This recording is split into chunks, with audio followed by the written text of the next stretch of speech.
Missäköhän lapset viipyvät? Niin, heidän olisi pitänyt jo tulla koulusta. Meidän pitää varmaan vielä odottaa vähän.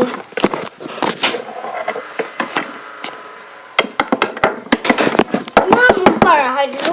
He koputtivat niin. Minä menen avaamaan.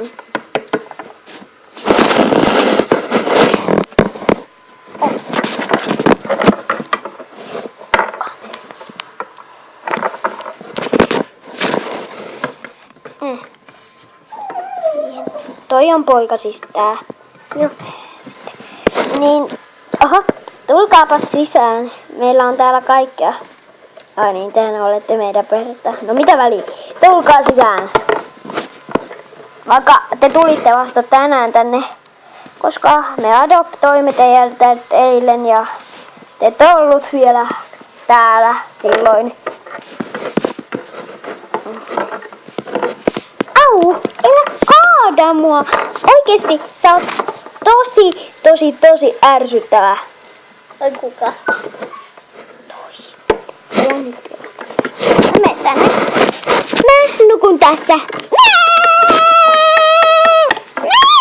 Mä pääsen. Äiti, toi ei anna mun nukkua tossa. No mitä väliä? Tule meidän viereemme tähän sohvalle. Okei. Tässä on nyt. Tuukkamu, sä voit nukkua mun vieressä.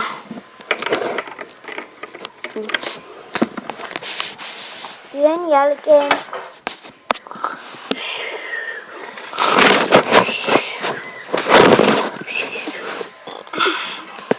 Apua.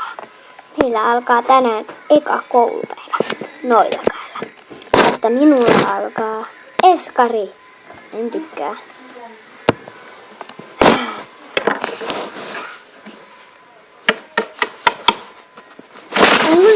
Mun pitäisi herättää noin. Herätys!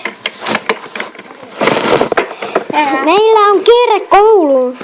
Koulu alkaa vasta 9 ja kello on 8:30. Nyt äkkiä. Kammu hänestä. Ja Äkkiä. okei. Me nähdään seuraavassa jaksossa.